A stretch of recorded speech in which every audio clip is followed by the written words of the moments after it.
guys doing?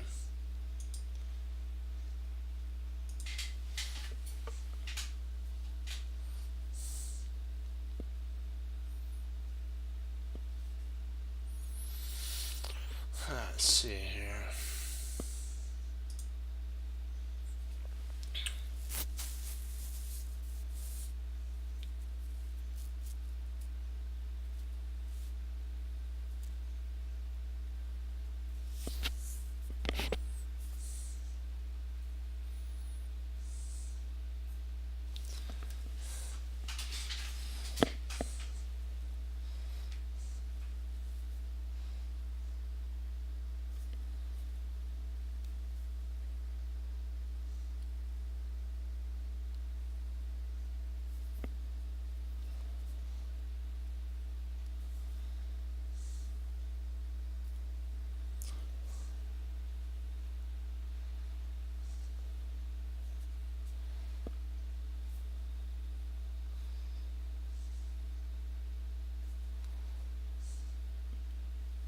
Let's see what we got. So, A5.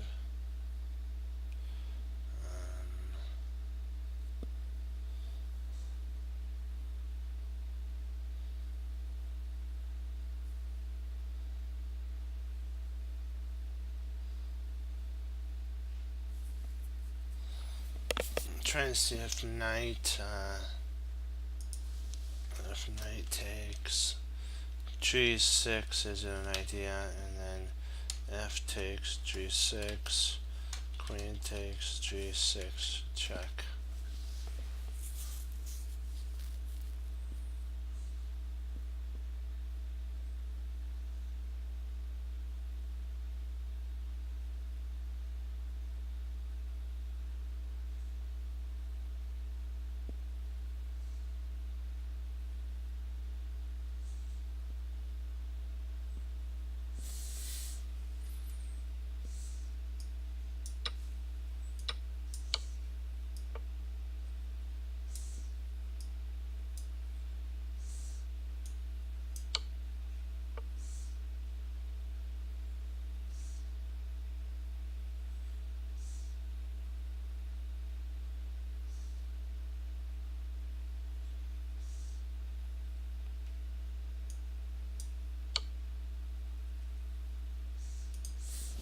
I was trying to find see if there was any win, and there wasn't a win.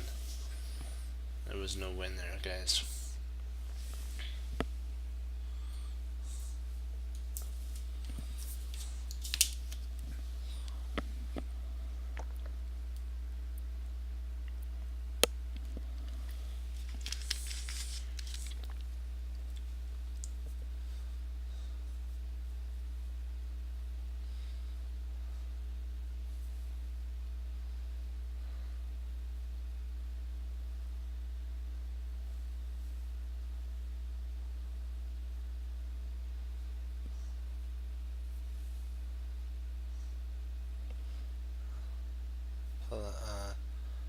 Play, yeah. We could do puzzles. Because puzzles are fun.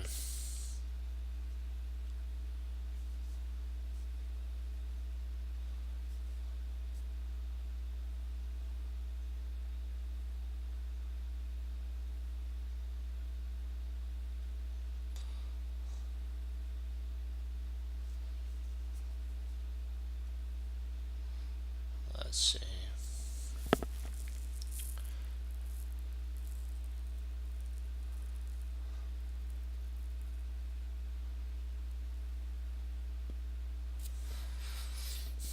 Let's see, so f takes e6. I'm looking at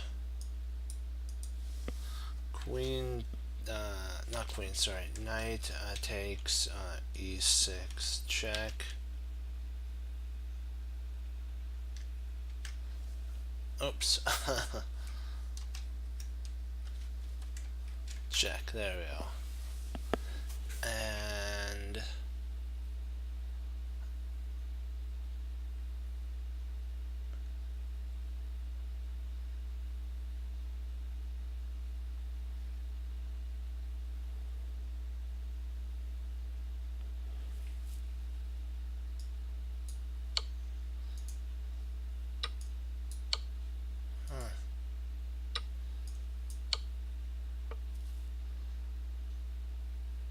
Ah, drat. Okay, what else are we...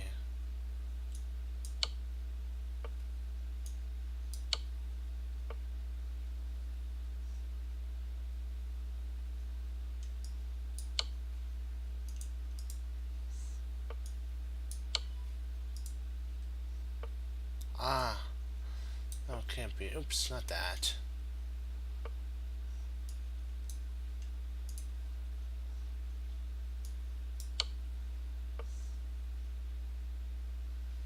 Okay. Wow, that's...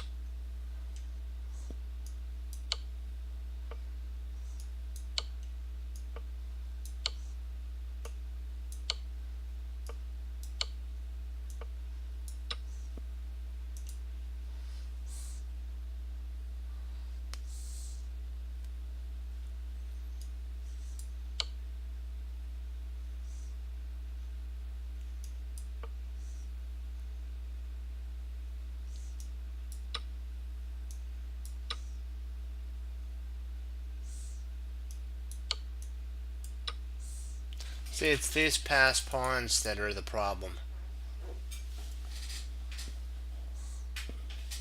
It's these passed pawns that are the problem. They're too strong. And that's why he has to keep them on the board.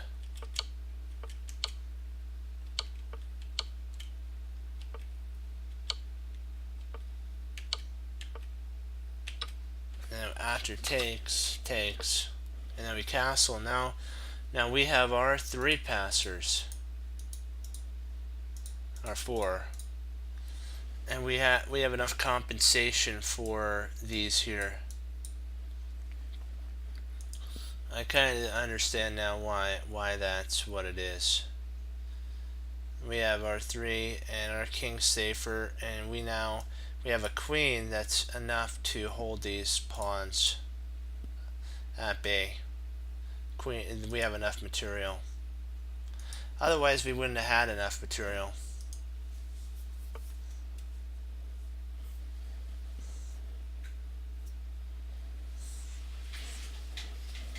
Sometimes it comes down to just material. That's the whole thing. I've noticed that it's not that it's a bad move.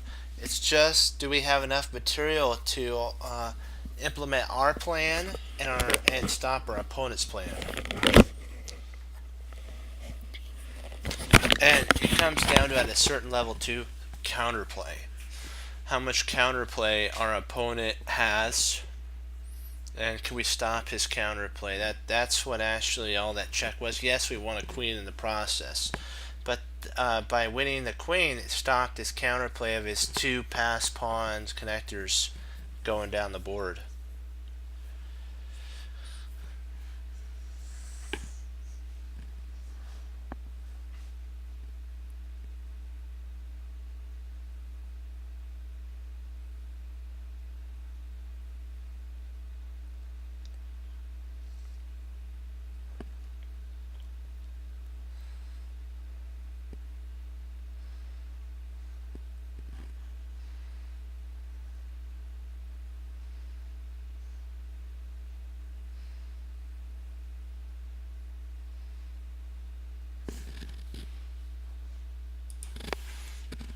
Queen B.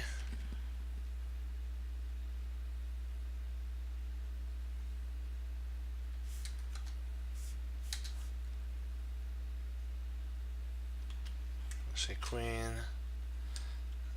B5. Check.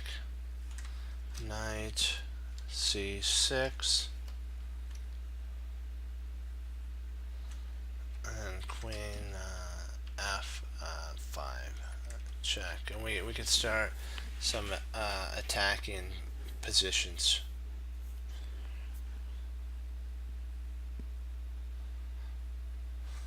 Well, the test is queen B5, king E7.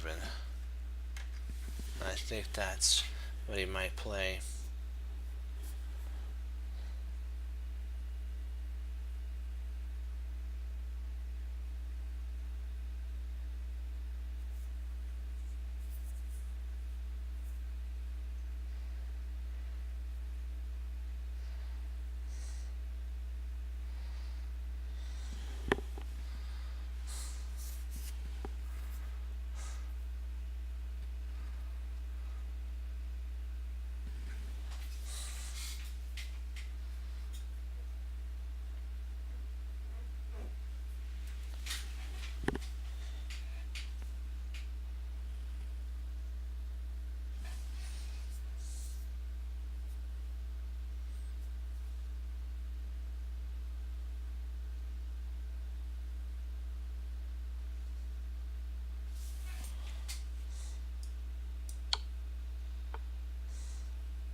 Ah, what was I thinking?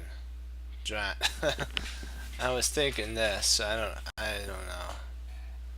know. My bad. Sorry, guys. When I moved here, I was thinking this. Can't play there because we lose. So that actually loses. Only mate in one.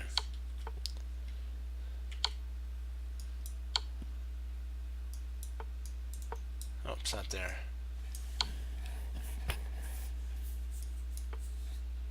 There we go.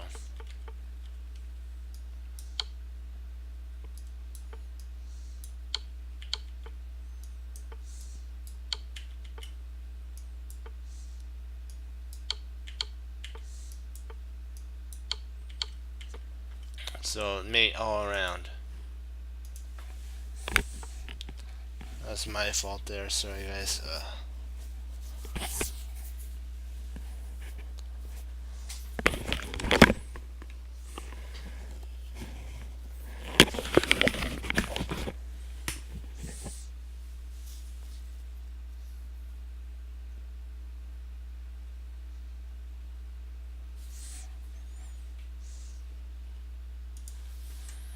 Rook takes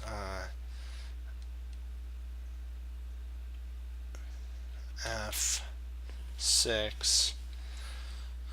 If queen takes f6, then we have queen takes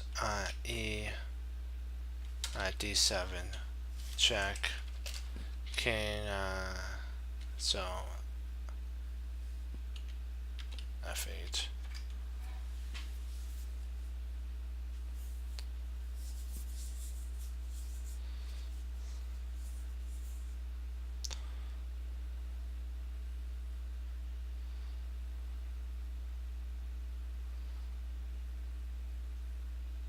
Oh yeah, we can't play rook. My bad. Rook takes f6. Rook takes c7. That's right. Yeah, that you're right on that. Yep. Yep.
Excuse me. Sorry about drinking like that. It's just like okay.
Hey, how you doing? Sorry about that. Caught me while I was getting a drink of water. Hey.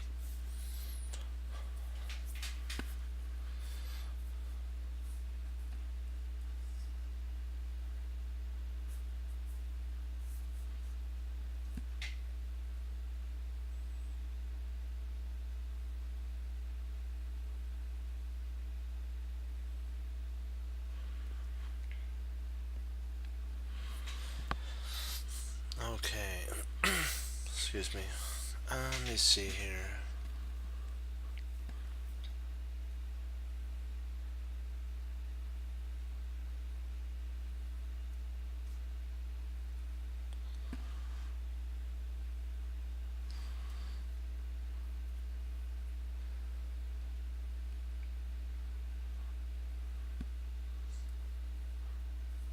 Try to see if there's any infiltration points en routes for the queen.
I was looking at that too.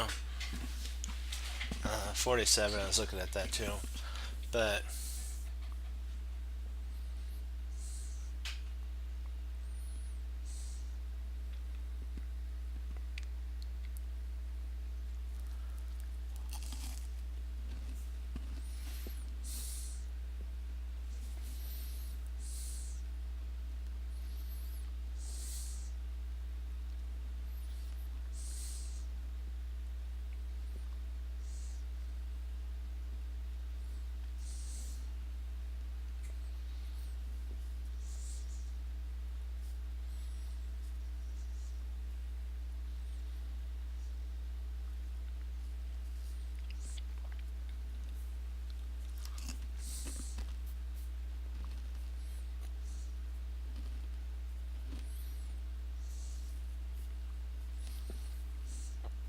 you always gotta look at what's the drawback to the move.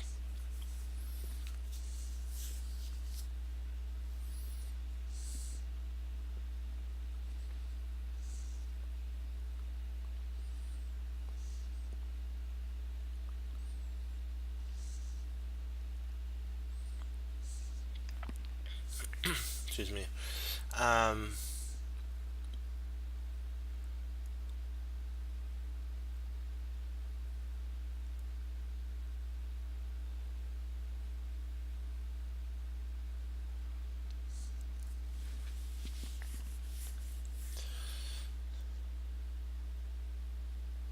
if there was a way to control a h4.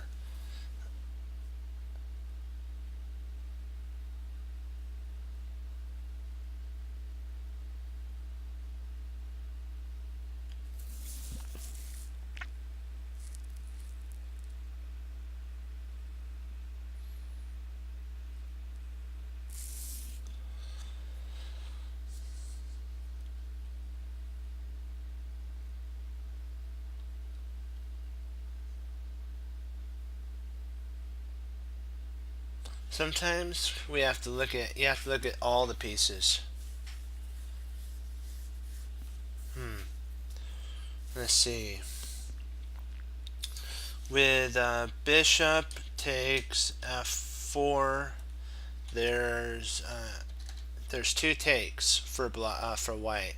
There's queen takes f4 or bishop takes f4. These are the two takes for white.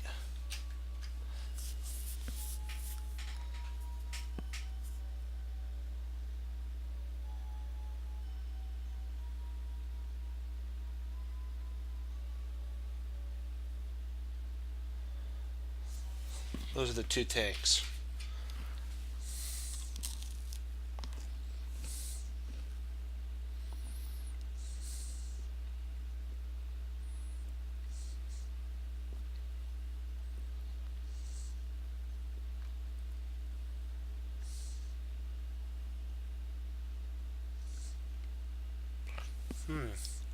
I think you're right on that one.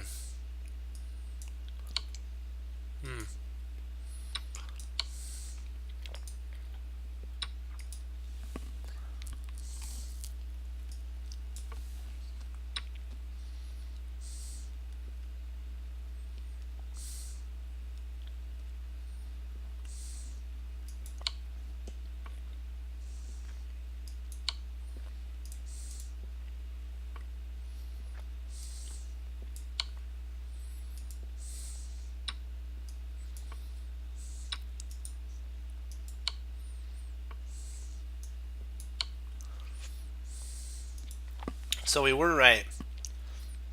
We were right, guys. That it was controlling this square here. All we had to do was control that square. So we had the right idea. This right here was the move to control this square. So that when takes, he moves and then you have mate. Otherwise,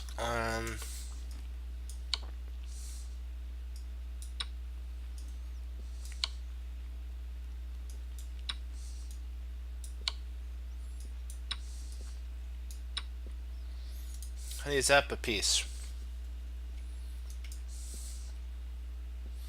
Let's do it again.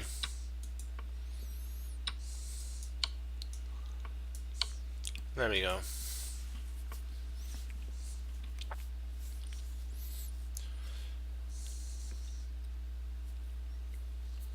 Sometimes the whole goal is based on squares controlling squares. So don't always, I've learned this, don't, as a chess player, don't always think that it's a piece or you're attacking something. Sometimes controlling a square is a tactic in itself to be able to win. Sometimes it's the controlling of one square is a tactic.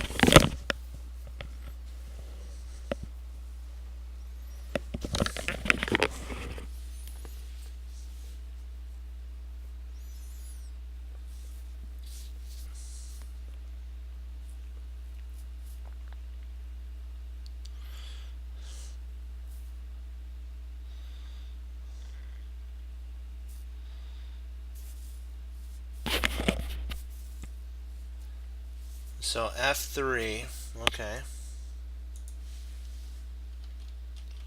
F3, G3,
isn't it interesting how some of those move sequences end up turning out?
Well, that's the whole part of doing them is to understand.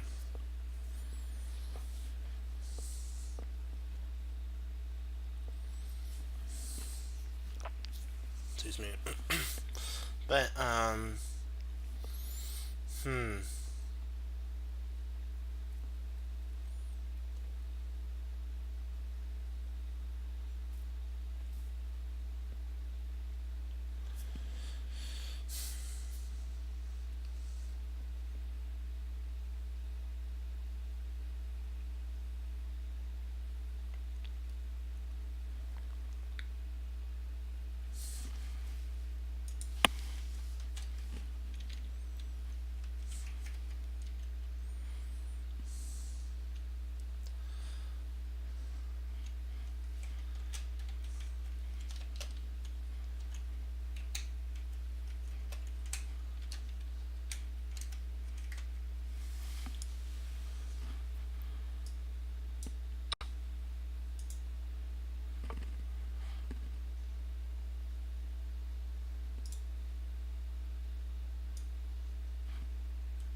Excuse me.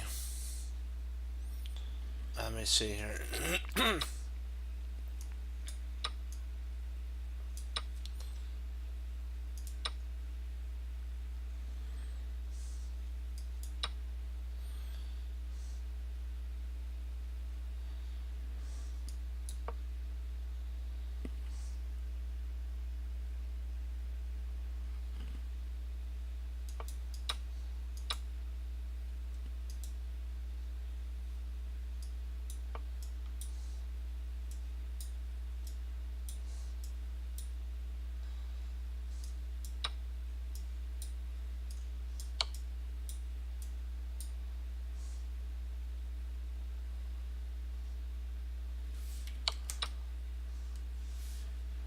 And if he moves, you just still win.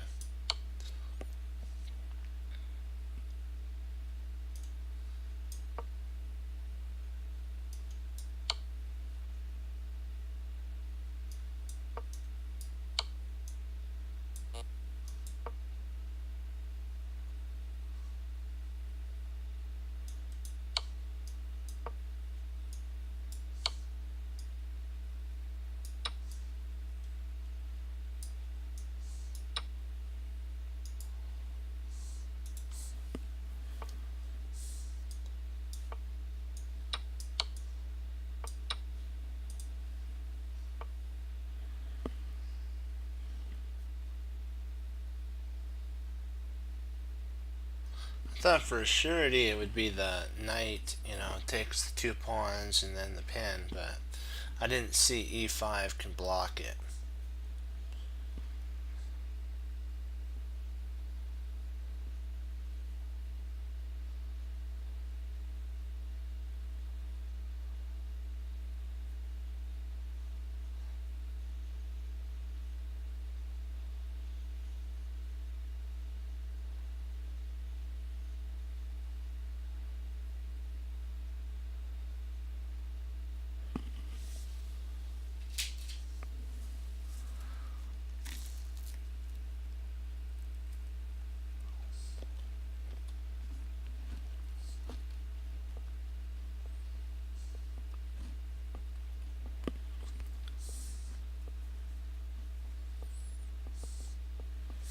So he's threatening to mate on f2. So we can't. We have to be. It has to be a fast one, fast takedown, or at least picking off the knight and queenie with something.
You can't have any slow moves.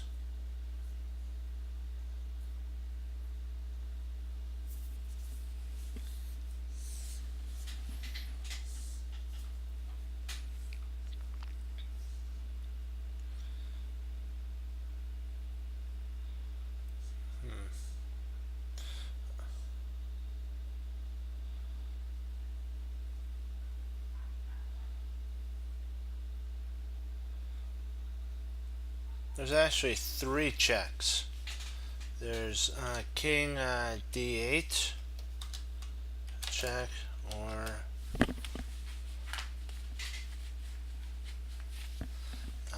king, not king, king. What? Not king. Queen. Ugh. What am I thinking?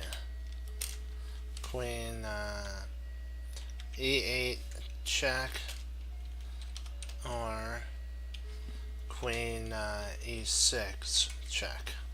There's those three checks.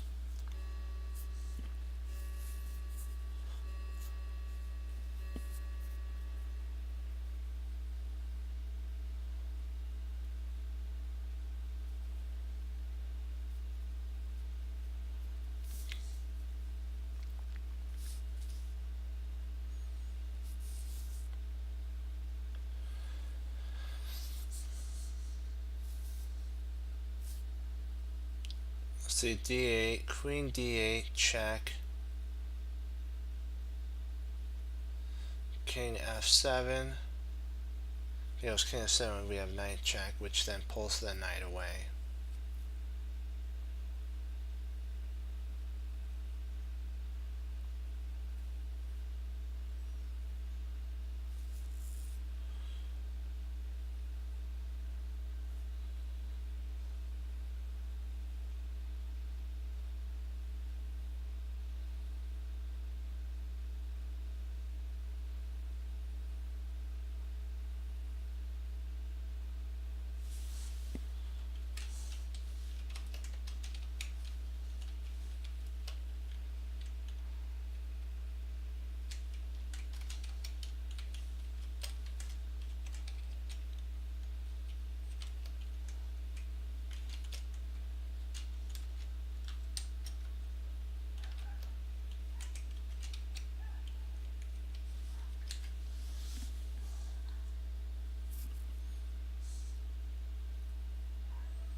So you check here.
I don't understand that one.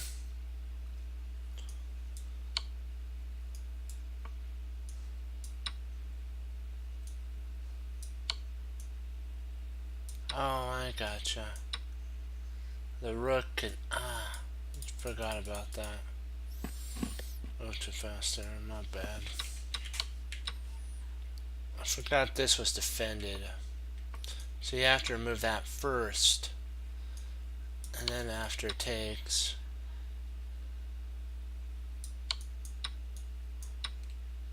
And then there's no way your rook can stop these two guys.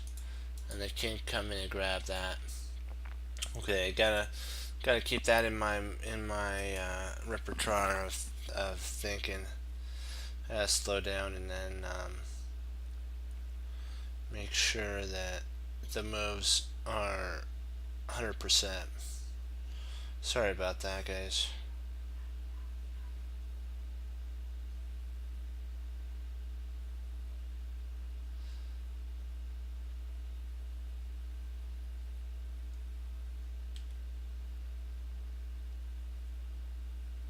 Wow, this is a tough one because if we play queen takes h5, he has f3, pawn f3, and he's causing a lot of chaos in the position.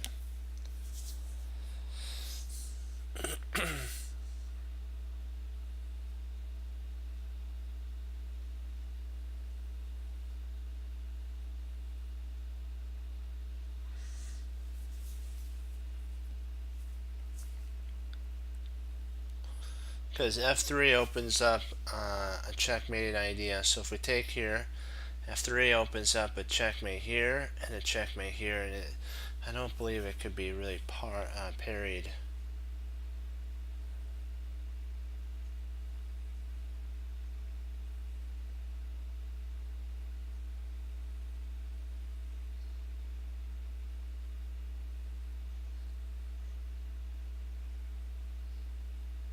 Maybe it could be.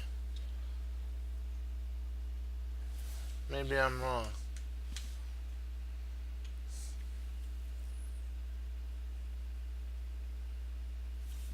Maybe queen takes h5, f3, knight takes f3. If e takes f3, then queen takes e8 equals mate.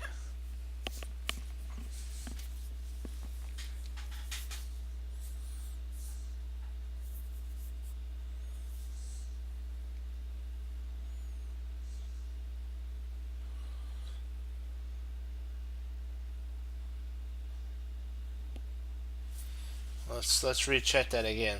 Okay, queen h5, f3. Now he takes f3. If e takes f3, queen takes e8, checkmate. So queen takes f here, there. Queen comes back, pawn push. We still take, and if he takes, we still mate.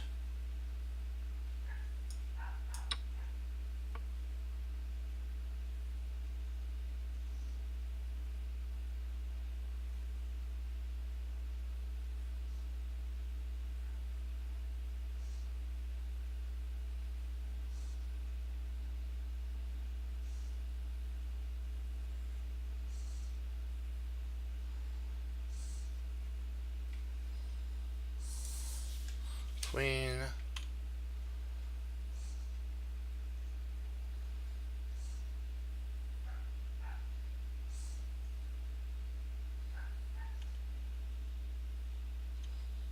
e,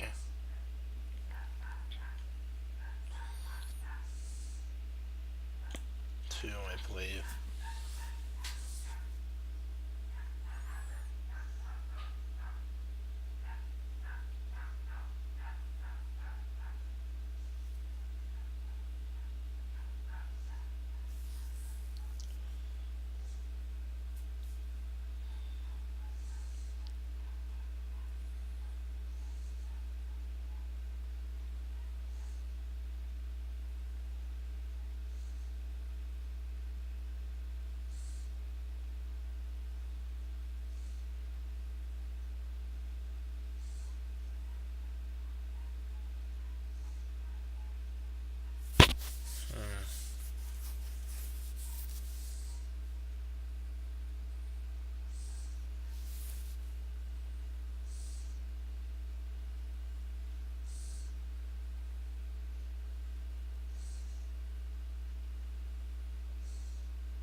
Okay, so it's a peer out draw.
I don't really see any other way to win but a draw here.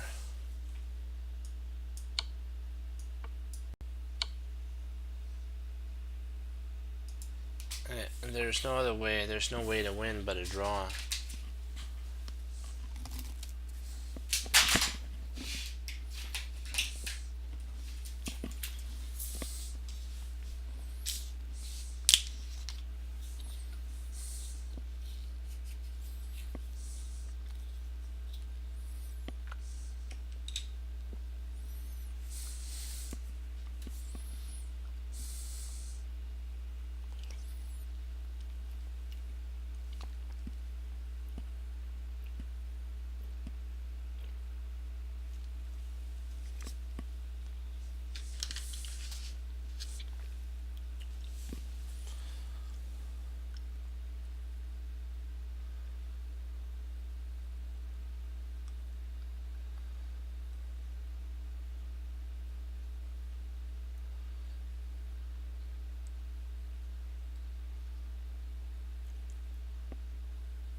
Oh, so then here, then we grab the rook. Okay,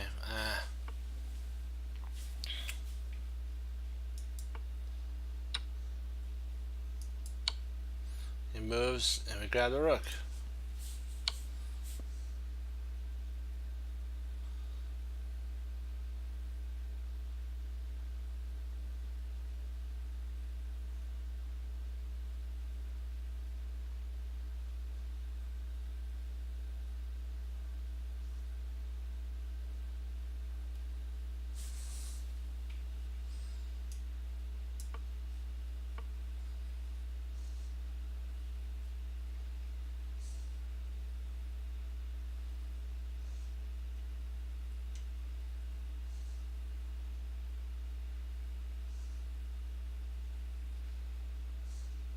So c3, king d3.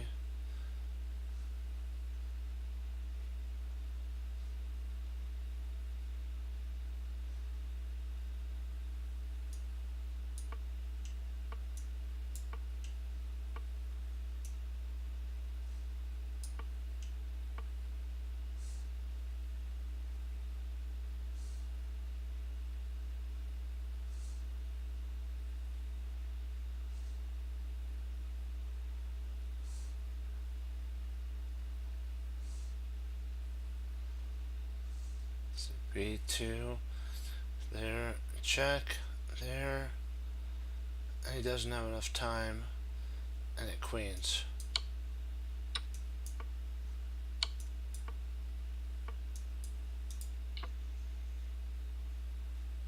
Kaboom! Yeah, good job.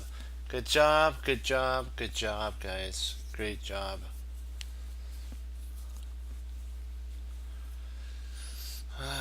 Feels good. Feels good.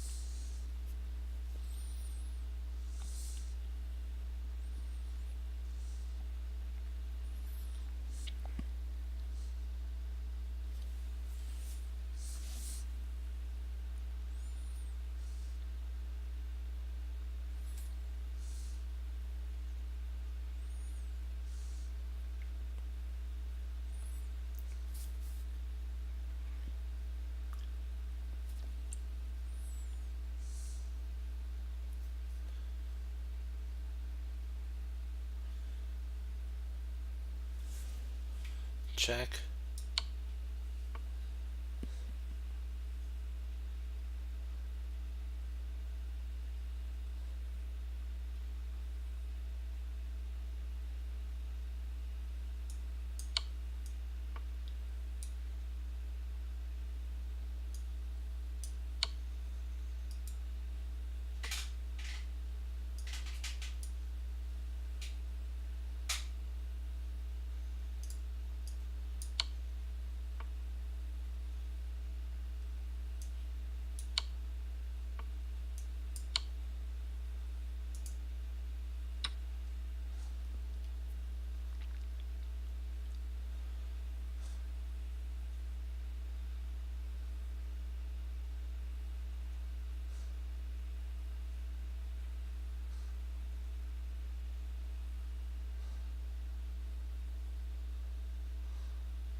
Let's see.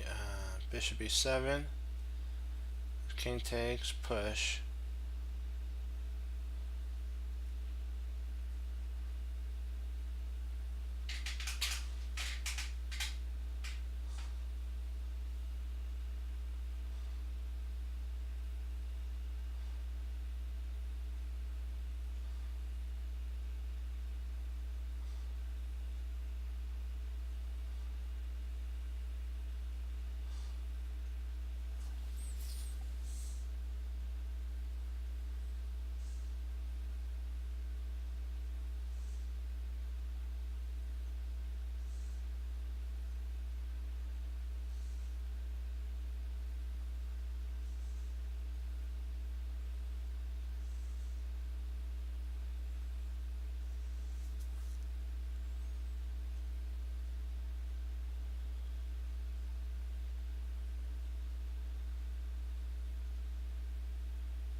understand why we can't just...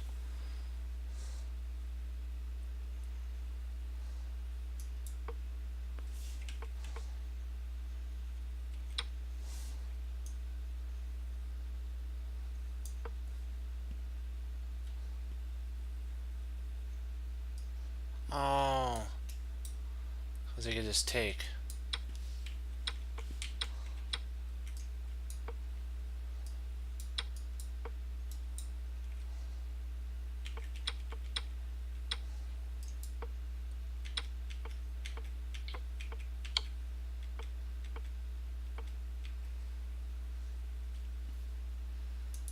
So close.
Let's see.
Let's see here. Okay.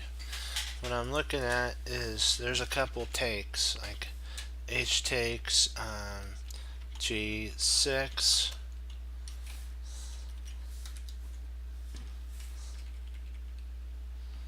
and if H takes G6,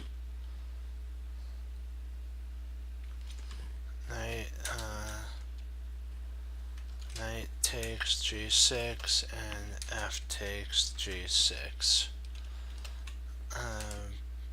Bishop C4 check.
Shoot.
So king g5, 1, 1, 1, 1, 1, 1.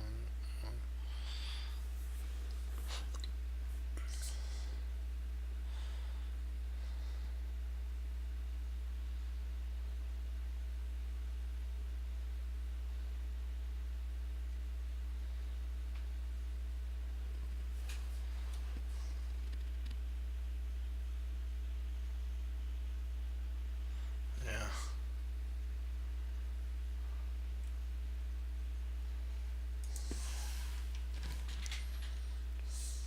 King g7, a5, h5, a4, h4. I mean not h, a5. Sorry. And that's h4, a6, h3, a7, h2. So did I do that right? So h5, not a5.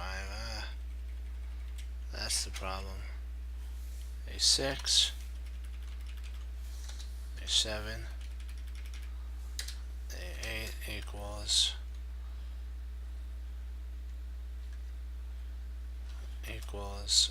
queen,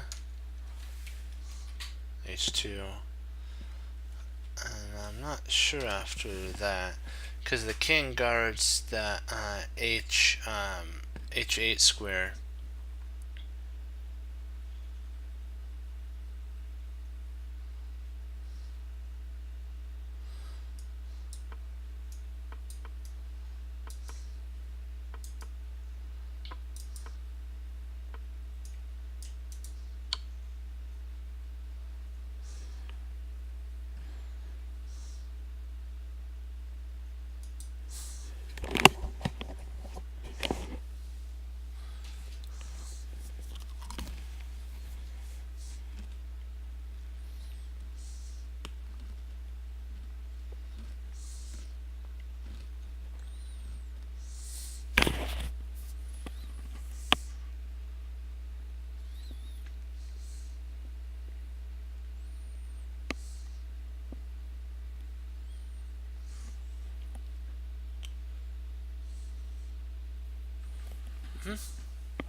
He would have been able to get in behind the pawn with his queen after he queened. If we hadn't have done that, he would have gotten in behind the pawn on h8. Queen h8 would have happened. And we had enough pawn wall to make his queen. He didn't have any in route there, so he had to move. And when he did, his king was on the back rank, so we got a check, and we won.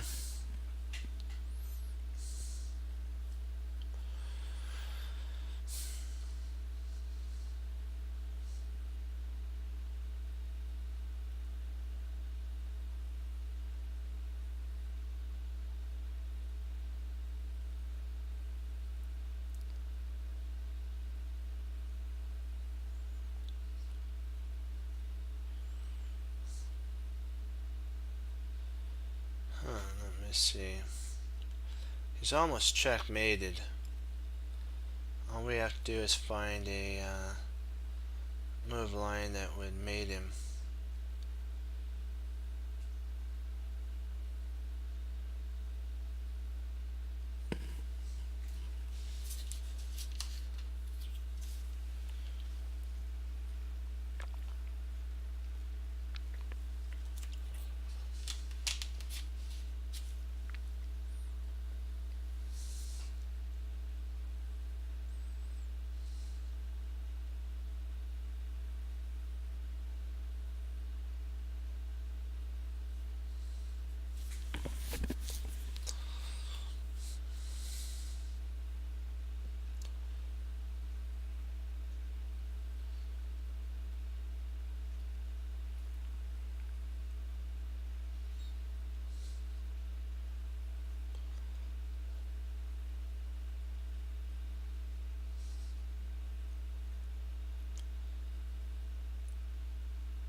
Excuse me.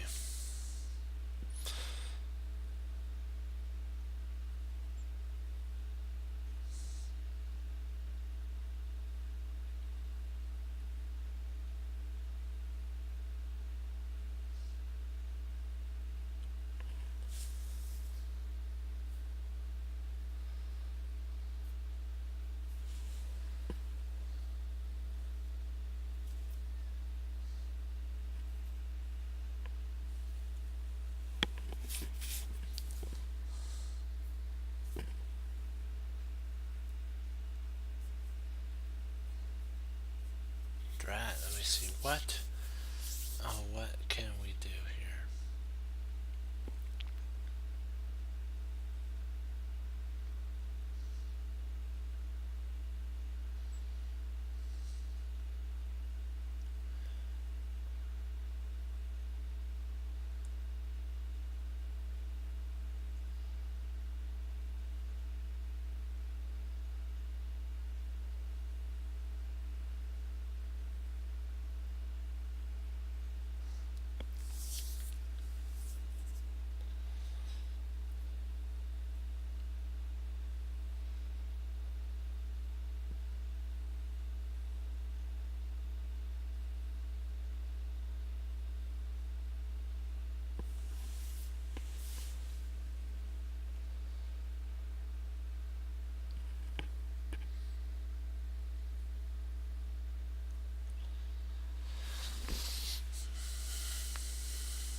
If I play it here, he could actually come and attack it there. Let's get one of these.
Okay.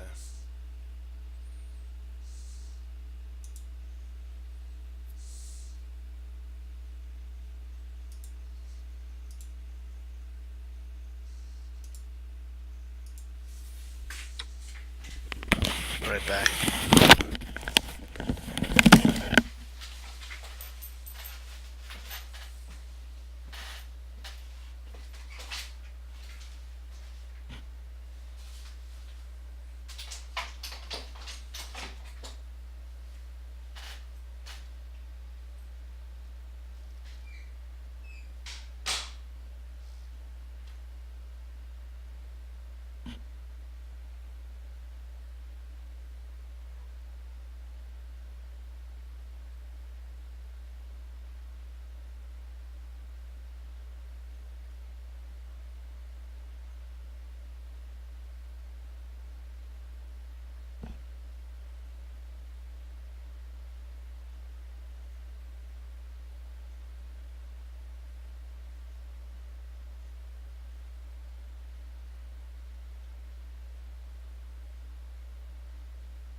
let's take a look at some. We'll watch a game on LHS.org for a second.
Sometimes we it's a good look at this. See, if he takes here, it will take back. He'll move over, and then will he come in with check. But if he takes here, come there, he moves over. I think he's safe enough at that point. Well, no. Well,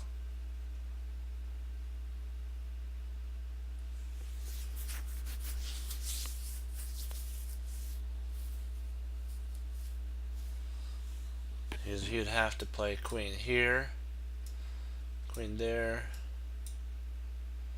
He takes, and then queen check.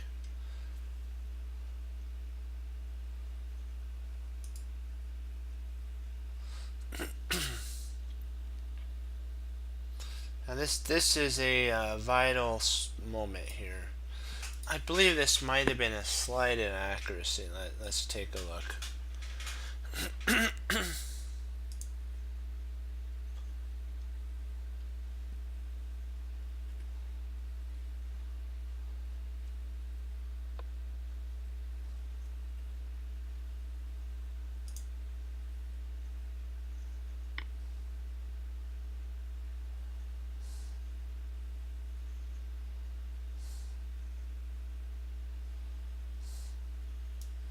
He'll check. Oh, wow.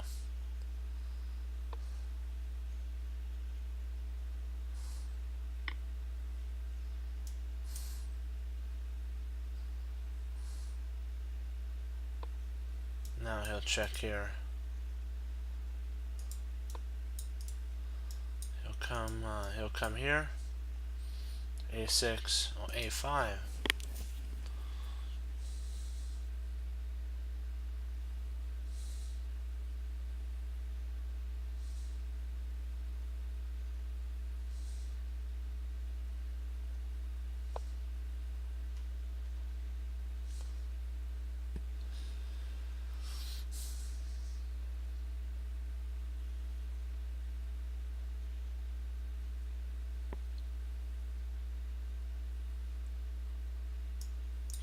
Check, check.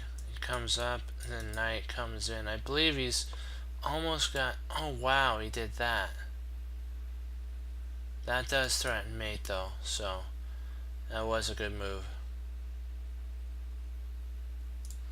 Only move to stop mate is a check. He's got to throw a check in. The only check that is available at this moment is the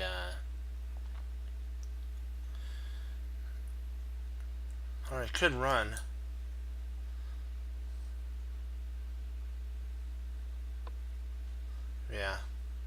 So that's a check. And then, yeah, he has king a6, check there, and then over here, check.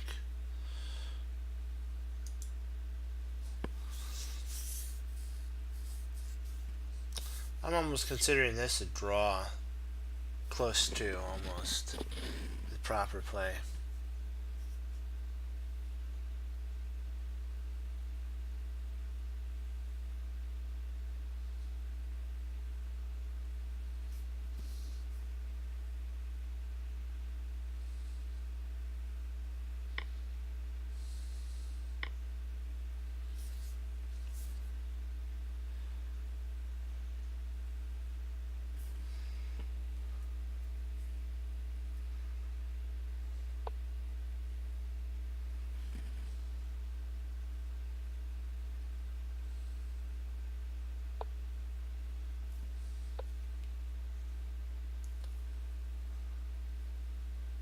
Yeah, it's over now.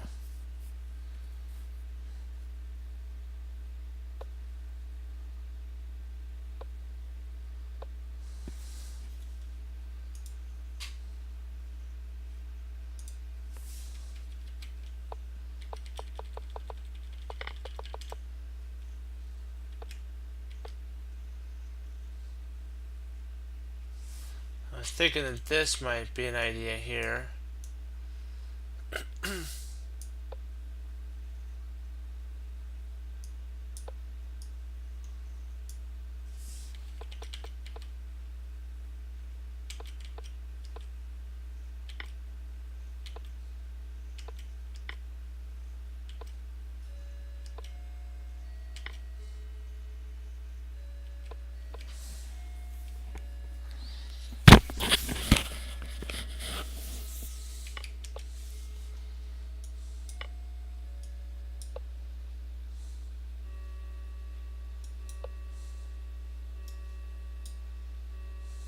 Wow.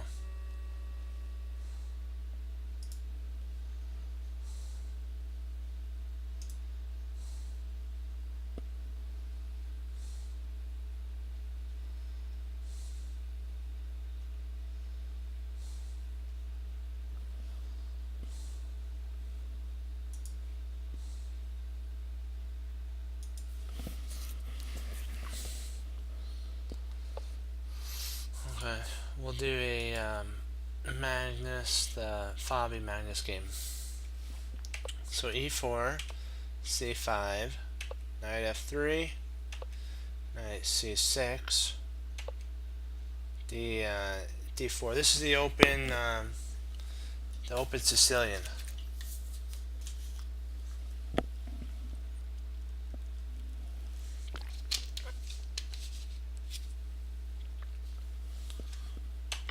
C takes d, knight takes d4, knight f6, knight c3, e5.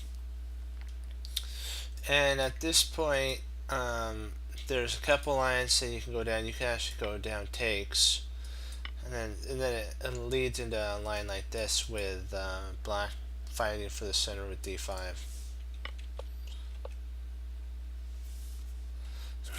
This also challenges these 2 points here with an idea of another knight coming in. d6, knight d, and now this is a big time threat, so the knight has to take. He takes, knight goes to e7, and c5, pow. This vital move, it holds, cements your position together. a4, bishop d7, b3, bishop f5, and then h4. I was like, whoa, h4. We like our Harry. Up the board he goes. Then this was a nuance that was thrown in by Magnus, h5.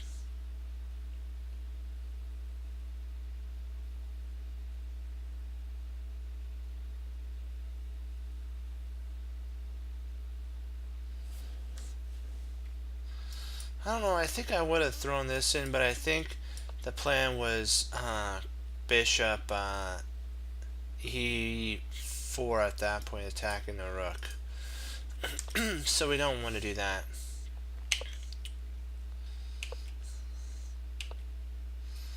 And they were thinking of a draw, that this might actually come out to a draw, but then Fabi played bishop to e3, a6, and then knight d2. I mean knight c3.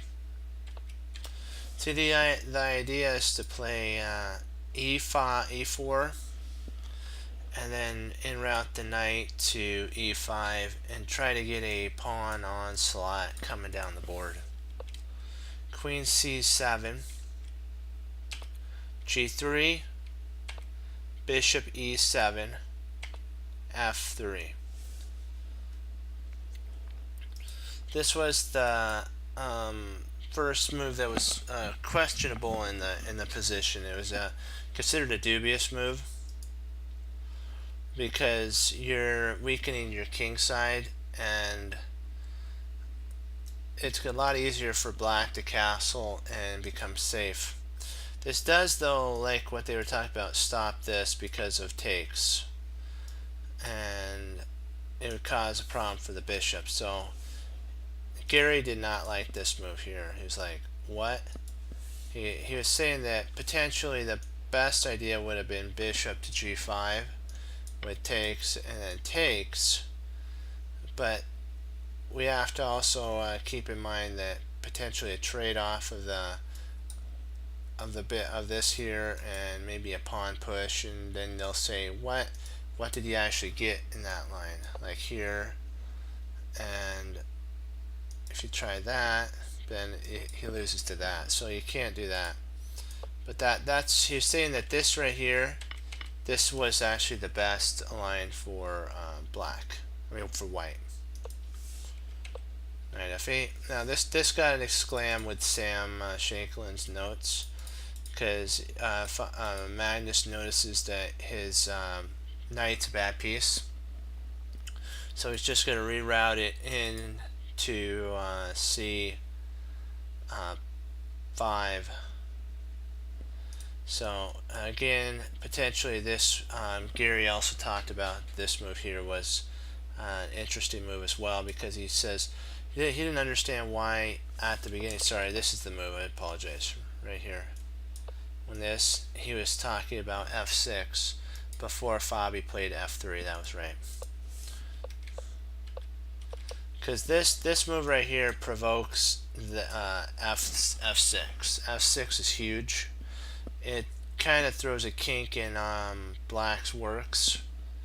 It's like a metal in the cogs of a machine, and it slows it down just a little bit, because Magnus would then have to somehow be able to unwind his position a little bit to get some fluidity in his position.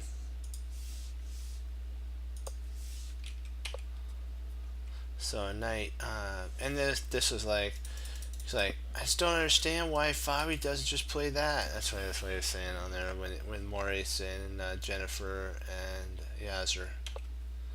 Knight d7, bishop d3, castles, rook, and this was another questionable move too. The idea was he wants to castle queens. He wants to castle queenside and then be able to play rook to c2. Because when you castle queenside, you're not fully castled. In theory, you have to move over one more. So castling queenside takes 2 moves. Rook a. Now this move was questionable. They didn't understand why potentially like knight here, or even a break at this moment would be worth throwing in the kinks, because then yes, and then you'd have that. in the works. So something like that. But this relieved the tension off of Fabi for a slight amount, which allowed him to castle. The other way would have stopped him. B5 would have been the pressure move that you would not want to see on the board. G6 gets another exclam because Magnus knows that since the queen side is locked down and the C4 pawn's weak, he sees that F5 is a playable option at this moment for him to be able to play, and so he just retreats his bishop back to G6 and F5 is going to be coming. So rook at C2 to cover this push right here, because if he did that, now the attack's on the queen, so can't do that now. But F5 can come crushing down the board. The engine liked G5 because it takes, and he doesn't really have anything with this at this moment. He can't really push. So this is kind of like a bone in the throat for black. He could play F4, and yeah, he can get a passed pawn, but can he really do anything? Could his king break through anymore? No. So this would have been a better line for Fabi. F5. Knight F2 was again a slight accuracy in my opinion. I think that Knight G5 was better, with the threat of implanting my knight to E6. I would have went G5 E6. I don't really much care if I took and he played that. We just take, and I just retreat back. Now I have two really powerhouse bishops. One bishop F4 would be a really strong idea, and so what? This is a E4 pawn there. We can easily gang up on that with our rooks, our bishops, and our queen. Our king can later on come over and gobble this like Pac-Man. But F2 just didn't feel right to me. As a chess player, I didn't like F2. I was wondering, where can my knight go after this? It's like nowhere land, because he'd be going back to the same spot. Why put your knight back there when, if the plan's to get here anyways, right? Why not just slam it there right now? Just slam it in there. Worst that happens is takes. Yes, you trade a knight for his bad bishop, but in theory, can Magnus make any breakthroughs right now? No. There is no breakthroughs. He could try that, but then wham, we lock it down, and if he plays there, okay, we just move our bishop, we're good to go. We bring our rook over next, we start taking scope on this pawn. This pawn chain isn't going anywhere. So he's going to basically have to move his bishop back, and when we get a rook over, he just locks that down. So the king side's locked down now, which now in theory Magnus can start working on the queen side, but we just move our king over and we bring our rook H1 to C1, and there's no breakthroughs even on that side. So this would potentially turn out to be a draw. Slightly better for black though, in my opinion. Slightly, not much better though. But knight F2, no siree, not for me.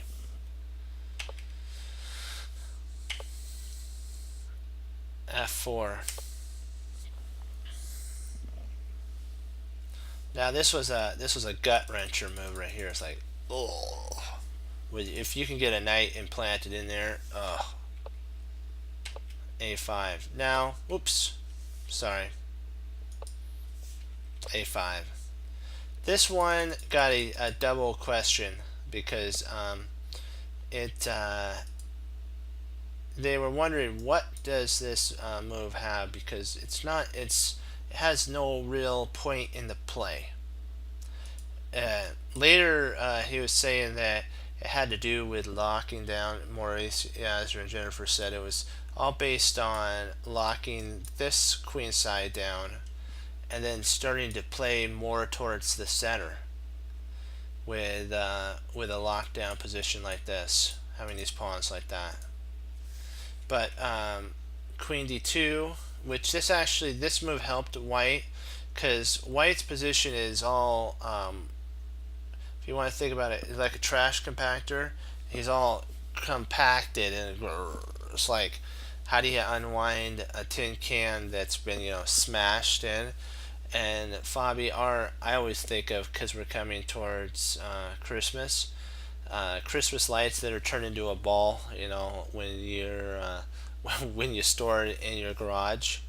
Yeah, it takes one strand at a time to get the lights undone, and sometimes you get blessed and you find a cord that allows you to untie it really efficiently. And this move was like a cord that untied the Christmas lights for Fabi. It's the A5. E4. Now Magnus has a passed pawn. Bishop E2. This is more of a squeeze. It's like squeeze. E8. Bishop E8. King B1. Rook E1. And now, what is Fabi? And it was Maurice Ashley that said, he asked his students this one question. Students, let's say I let you do all the moves that you want to do. What then do you have after that? And Maurice asked Yaz that. Yaz said, I'd want to do this, this, this, this, this. Okay, he says, okay, Yaz, let's say I let you do all that. Where do you go after that? And he's like, he didn't have an answer to that question because there is no play for white. Black's neutralized everything.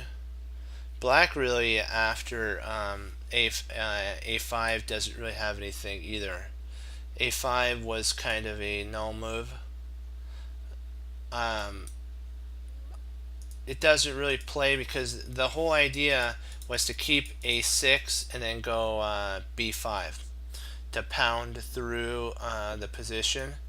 So it's kind of, this move throws a kink in the plan of an attack along here. So A4. Now this was another double question mark. It was a question mark, but I call it a double because I think it was a blunder. That's just my opinion. Because of one thing, it allows the queen now to enter. This queen didn't have any spot to go to after this pawn push here and the bishop back and everything locked down. Now you've given the queen life again. This gets an exclam move in my opinion. This move right here holds the position together, and it should now end up a draw. The engines said that it was a one position. Yes, it's for somebody that if you're facing a grandmaster, you're not a grandmaster, this would be a one position. But you're facing two grandmasters, supers. So in this position, it's a draw. G6, Rook D1, and then A5 here. I don't know which one offered the draw. One of them offered a draw. I think Magnus offered a draw after he moved his Rook to A8. And Fabi looked at the position and saw that there was no life in it. So he accepted the draw. So now they're going towards the playoffs where Fabi has a disadvantage of basically rating points, dramatic rating points. But I remember what Grandmaster Simon Williams told me when I was listening to his tape, that, and my teacher, and and other teachers that I have talked to, they say that you never count a game one until it's a one on your opponent's side or a one on your side. Because they always call it ghosts. There's always those ghosts in the position that are phantoms that players imagine that could arise. And nerves are huge. Human emotions, like if I would say a computer that's 3,000 versus a computer that's 3,500, for sure the 3,500 computer will beat the 3,000 because the computer that's 3,500 doesn't have nerve issues, but its whole purpose is brute calculation. But one thing that Magnus does have in his favor that Fabi doesn't is he loves blitz and rapid. So of course Magnus would be the top choice in that. But you know what? You never underestimate the underdog. You never know what could happen. So you always gotta be rooting for the underdog. I do that. It's the like what we talked about, the tortoise and the hare. The hare had a huge lead on the tortoise, but the tortoise was slow and steady. And who won the race in the end? The tortoise did. So just keep that in mind when everybody counts out the underdog. Sometimes the underdog are the most fierce fighters in the bunch, and you just have to come in and hopeful in the Lord, of course, and realize that play your game. And I really do hope Fabi plays his game, and we get to enjoy more blitz and rapid games. I hope so. That'd be fun. And whoever comes out winning or losing, we get the result of the games to learn from and improve. So it's a blessing either way. But I really do hope Fabi wins because I root for the underdog. And you know what? Whatever happens, it's all in the Lord's will. You know that? So yeah, we have to always remember that we can't really change what's going to happen. But I don't like saying that because that's not the case. You can make a difference. I'll just leave it with that. You can make a difference. What the difference is, we'll find out on Wednesday. That'll be the question, and I'm excited about that. So you know what? Congrats to both sides for this game.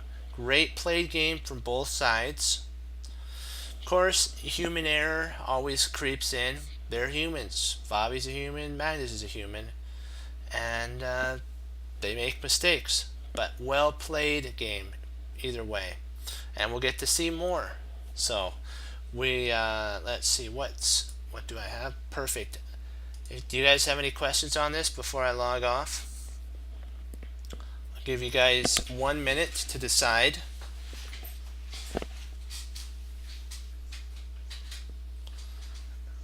If you have any questions on the game, put in now.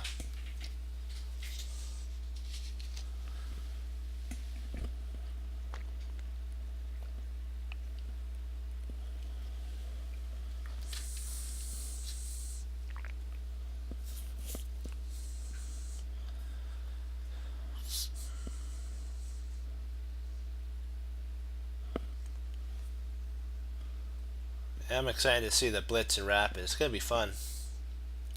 So that'll be really fun.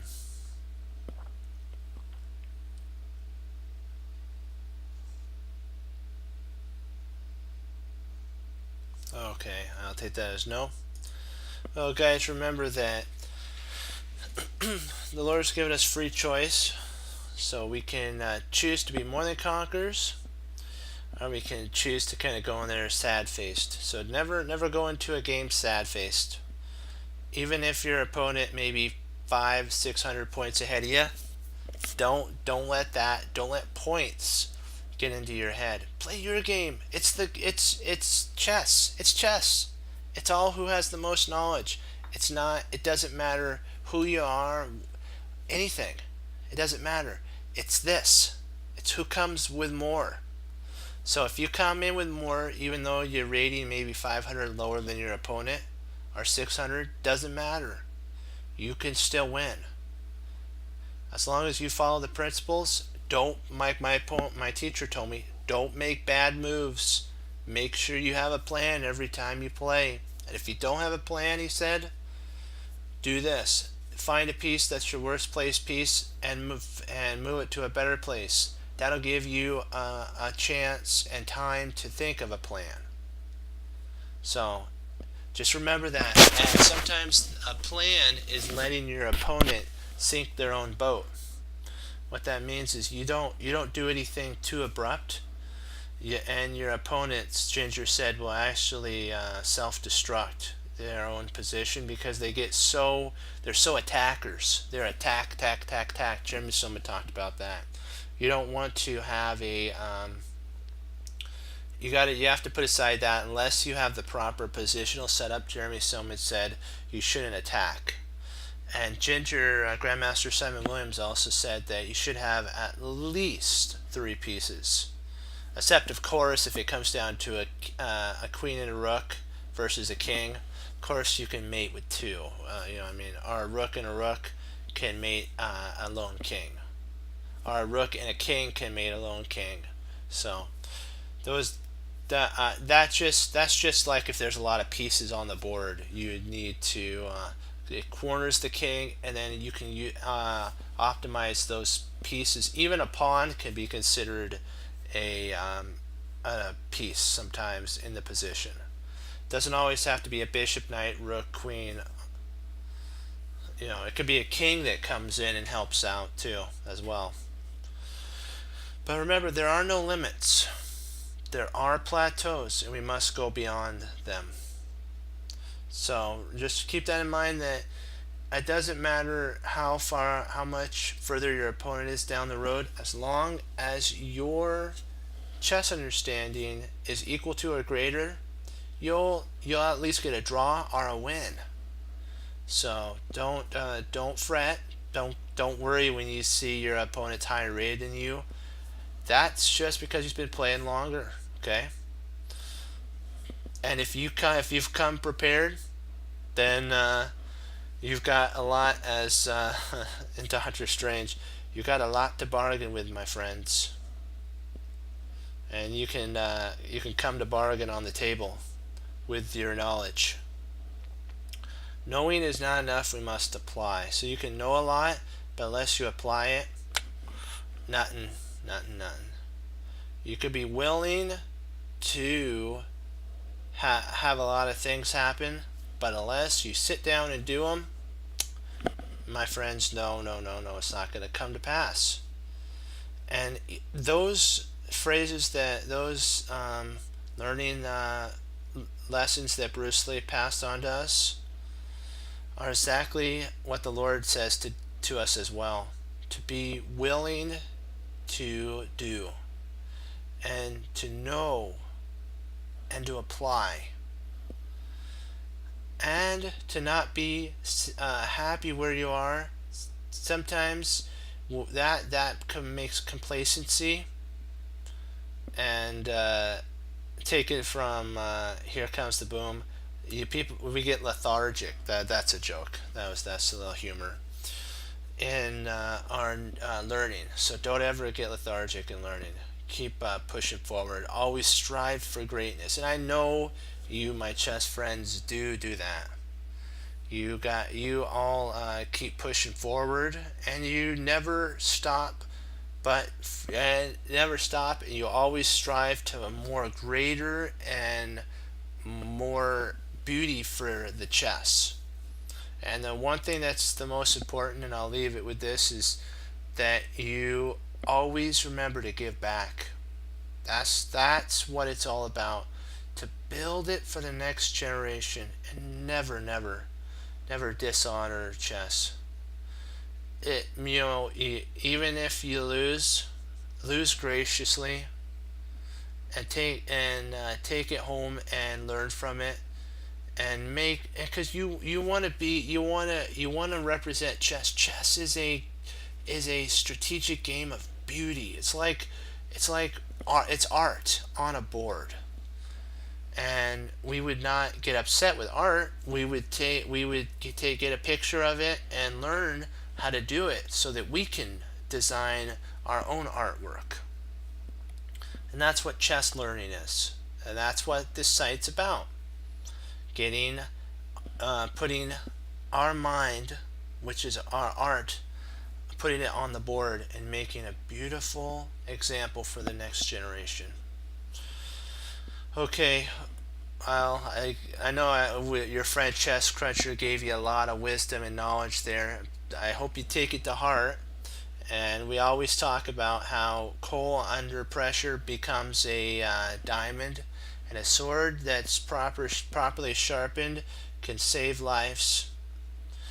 And we have to know how to handle it, so that's why they put a handle on it. You have to know how to wield your own your swords, your tactics, your mindset, and just keep never let down. Keep pushing forward for greatness, and I know you guys do. And remember what our phrase is: we hang up our coat, we hang up our hat, and we sit down and study when most won't we do, and that makes all the difference. And we need to say a prayer for the people of the world that, like in Venezuela, and we also need to pray for Magnus and Fabi, that their rest days they're comforted, and whatever happens in the end, you know what? As long as both of them have done their best, and that's all that matters, and only they know if they have. So we have to remember that, and that's why we leave it with the Lord. He's the one that knows the thoughts of man, and I'll leave you with that. Okay, as Wesley So says through the Lord Jesus, as I say, God bless. I'll see you next time on Chess Cruncher TV. Have a blessed morning, afternoon, evening, and Lord willing, guys, we'll be back on tomorrow, and we'll go over our Scotch game and learn some from the Scotch. And Wednesday we should have a pretty good amount of games to be looking at. So we'll probably do one a day.